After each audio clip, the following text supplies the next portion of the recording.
Ready? This episode is called A Day with Warren, but I've been following Warren around for 5 years on probably 10 to 15 mission trips. It's tough following you. There's always something for you to do.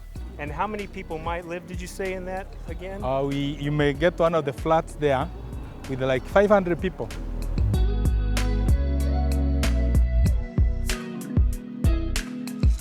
But you can see these roads are sometimes a little bit tough. Like this one right here, I'm not sure it's so good for me to take this car over that. When asked what their number one need in their community is, it's water. That isn't a surprise. Water is the medicine that's needed the most. No one holds any of the leaders accountable, and that is a problem. And I am following Warren to every meeting, to every conversation. And it's exhausting. I don't know how Warren does it because when I'm done filming Warren speaking, I'm tired. Okay, so I'll have the driver bring things over. Well, I'm here today with Simon Okelo. We're here with Pastor Sedera. And if you have more hope, you will try harder, and you will do better, and you will change the world. Tomorrow will be better than today, right? Today, yeah. And that's what we hope for all of our children. Wonderful, the school looks beautiful. Thank you so much. When kids are sitting around, they don't have anything to do, they get depressed, they feel badly, they commit crimes, they do horrible things. I see you're learning about the body today. Should we wait here? Okay, sure. Take that table apart. Todd, you mind doing that for me, brother? This chair. Anytime we go someplace new, Warren has to go and talk to somebody. Warren has to go and figure out the logistics. Warren has to make the arrangements, and Warren has to make the deals. He came to document what we're doing on this trip, so that we can have a stronger voice for help here in the community.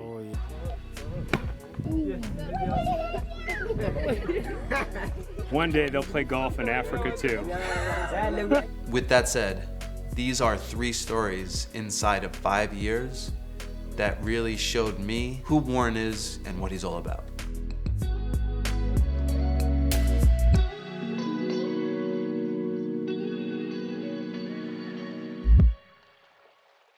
What are street children? Why they're on the street? What are the risks for them? Possibly many of those children, they have their homes, or some have been thrown and they have grown on the street. So that means some have homes, some don't have homes. Others have families, others don't have families. Unfortunately, it's the same story everywhere we go. Typically, they end up with some sort of drug use, starting from marijuana to alcohol. Even glue is really their gateway drug. Because the glue, according to them, it helps them to remain calm, to remain sober, and they cannot also feel cold. If they start drugs, they need money to buy the drugs. And once they get addicted, they never get off the street because now they're just in the street to make money to support their own addiction. There are those who hope that I want now to come out of the street. And that's where our greatest challenge comes in, because we don't have the resources to start like a rescue center where we can keep them overnight. Mathare slums is probably one of the most populated regions in the world that has a mass poverty situation. 500,000 people live in extreme poverty. They're living in a quarters, maybe that's 10 by 10 with a family of 5, 6, or 7. And the head of the household is probably making $5 a day if there's work. There's plenty of times when you honestly just don't feel that safe. You definitely don't feel comfortable because you're walking around in debris, garbage, and even feces. So this woman comes up to us. What are you guys doing? Are you here to tell us to accept Jesus? Because I've done that. I've done that with every mission trip that comes in here. And she's basically saying, like, look around. We're still in the same place. So what are you going to do that's different? Yeah, first, we are going to hear the word of God. Maybe one of us, maybe will accept Christ. Okay, thank you for that. But physically, how are we going to benefit from there? You tell me and you tell us, what is it that you need and other women need in this community? Let's start there. Through touching their hearts, it's not by giving them money or food. That's right. It's better you give her knowledge. I need you to be a partner with me and with all of us because you have a heart to want to change it. Yeah. And she pulls her friend into the conversation. She's let her come. She's So- pregnant. so- and Her friend is a 16-year-old girl who is pregnant. And she says this girl wants to be a hairdresser. Okay, that's your friend. You love her. yeah, she's my neighbor. She's your neighbor. Yeah. Okay. You want to do something for her, and you said you want to empower her. Yeah. You want to be a hairdresser. What is it going to require you to do to become a hairdresser? Would you have to get the paperwork from the hairdressing school to find out how much it costs? Yeah. Have you done that? What do you need to do? And basically asking her a list of questions in preparation of the hairdressing school. Because you know what? Do you think the Kenyan government gives a shit about you out here? No. No. That's your place, right? That's where the water is, that's latrine. You think they care? No. If they did, would it look like this? So where's that getting you? Nowhere. Where's that getting you? Nowhere. So who's going to help you? You. And your friend who loves you. I'm going to give you 3,000 shillings today. For her. Giving somebody a handout doesn't really serve them in the long run. So people can come to support you, but if you're not taking the right actions to be self-reliant, to be independent, there's really not anything anybody can do to help you move forward. This woman, you love her so much, you spoke up for her. You're her advocate. All right? There you go, dear. Warren wants the community to hold this woman accountable, and this woman wants to hold her friend accountable. So it's a nice check and balance situation that Warren created, and hopefully that works out the best for everybody. Because if that girl actually follows through and goes to hairdressing school, she has actually created a life for herself, and she's created a situation where maybe she could hire other people and support her community. This is what crushes you. It really smacks you in the face. We can show and you can hear and you can see this, but there's a lot of moments where you have to stop yourself from throwing up because you're walking through feces and these kids are not properly washed. There's no hygiene, so I mean there's open wounds on some of these kids and they're touching you, and it's just, you have to stay in the moment and realize why you're here. We just walked by and there was a kid just peeing on the side, just like a regular day. So this is pretty typical, like what this boy has to do right here. There's no place to go to the bathroom. Yeah. He just has to just urinate right there on the side, just like that. Yeah. And I am not kidding about that smell. Everybody is going to the bathroom right over there. There is no mindset that says, hey, that might not be good for you if you take a poop on the side of where everybody walks and leave it there. There is no guidance on, hey, you cut your hand open and you have a wound. You shouldn't have that exposed, and maybe you should keep that clean. That's what I mean, like with a small thing is a luxury. To have a parent say, put something on your head, it's cold out, put something on your feet before you go outside. Those are actually luxuries. They don't have guidance like that. This is their regular life. So their alleyway is also their sewage system. It's tough. It's tough on the soul, man.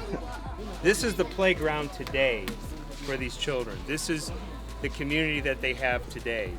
But this does not have to be the community that they have tomorrow. We can change the state in which we are in. We can change. It's possible for us to change our community. It's possible for us to change our life and live a better life. So everywhere we go, we sign a guest book and have a meeting. And then after every meeting, we say a prayer.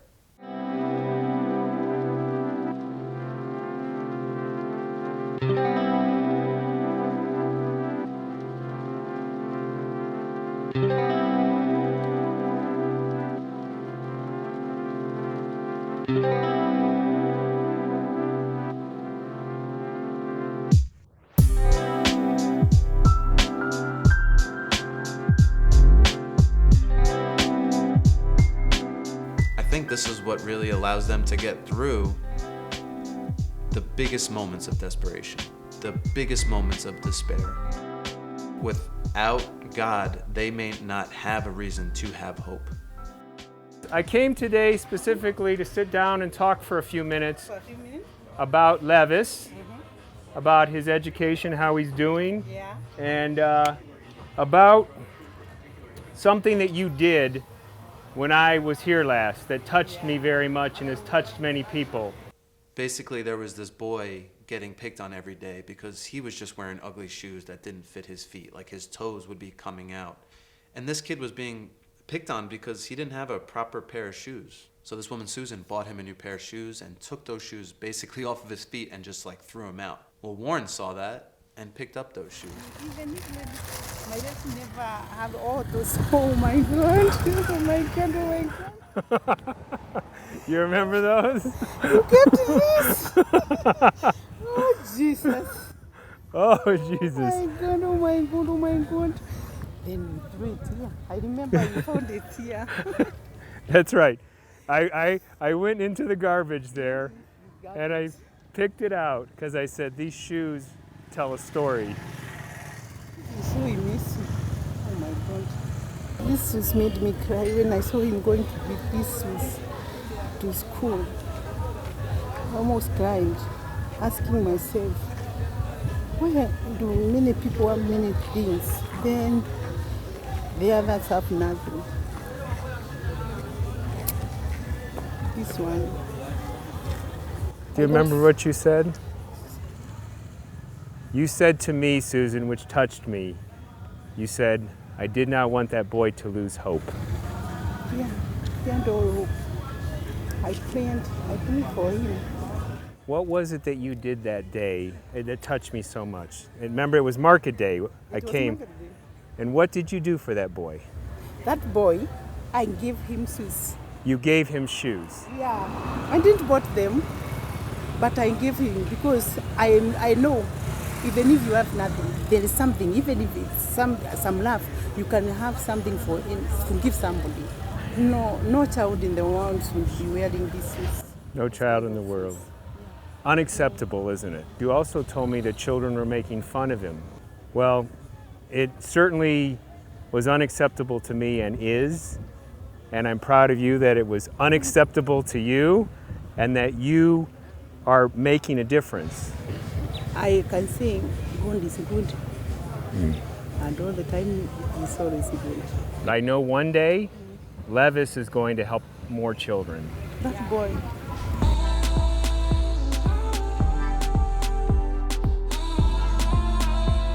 We wanted to see this kid Malau because we had heard a story that he lost his leg in a motorcycle accident.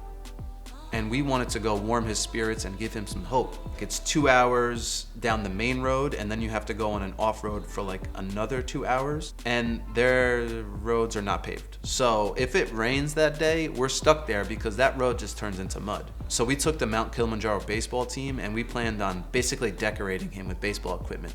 A hat, a glove, a jersey. This is one of those kids that definitely deserved to have some joy in his life, even if it was for a day, and we would have driven as long as it took to give him that. It's a strange kind of beautiful out here, isn't it? As I'm filming, I see Warren working with a pitcher just on basic fundamentals. We were working on making sure they stay in touch with the rubber. Start like this, so ball's here.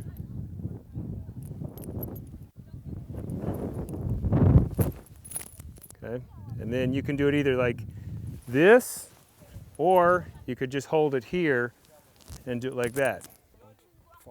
4, okay. So 45 more minutes. Wow! Oh man! Wow, that's like amazing. Following Warren around enough, I noticed that there was another thought going inside his head, even though I didn't know what it was. So I pull Warren to the side and just ask him to explain to me what was going on in his head purely on an emotional level. So when I come out here and I see children out here throwing baseballs, taking on ownership in terms of teaching this boy Malau, I mean, it's really hard to put it in words. you know, I had this vision about what it would be like to see kids here in Africa play sports. And I don't know, I realized a couple years ago that to me it's just unacceptable that talent doesn't get realized or get known. When I was a kid, something I longed for was for the opportunity for just my dad to see me play ball. And he never got to see me play ball because my folks were divorced, and I just didn't realize that it really affected me. And so I realized I did not want any kid ever to not have his parents or his community ever have for them not to have the opportunity for them to see his talent or her talent just because they didn't have equipment or coaches. And I know right now that these kids have talent, they have ability, and when I saw the little boy Kelly teaching Malau how to hold a ball, I mean,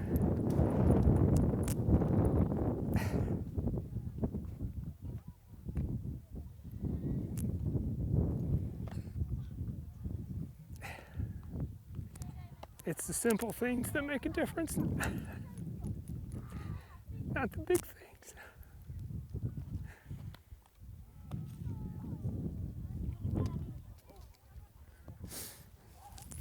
Little things like this. I mean, to see Malau with all that adornment on his head and a gift, and compared to how I saw him in January, a broken kid, still dead emotionally, this kid has come back. I mean, he's been revived, and he's a hero to this community.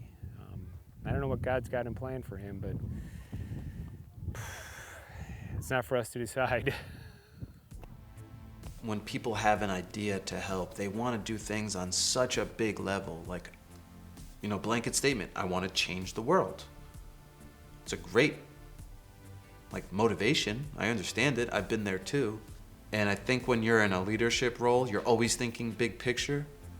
And that's what I love about Warren in this moment, is that he still puts himself in the day-to-day stuff so that he can see those small things, so that it can help him in the bigger picture. Adding to that was a huge moment of healing for Warren, and something that desperately needed to be expressed. You know, the real Warren comes out when we're here in Kenya, and the love this guy has and the passion this guy has is unmistakable when he's out here, and all these kids love him, all the parents, the families, they remember him. Everywhere we go, he's the healing doctor that heals with his hands. You have to give in a way that, as me and Warren joke about, you're not coming back to help them again. You're coming back and they just invited you into their house to have like a cup of chai, because now they just want to talk about the luxuries they have. And that to me would be the ultimate NGO. That to me would be the ultimate nonprofit. That to me would be the ultimate mission of any form of giving. And that's what we should strive for.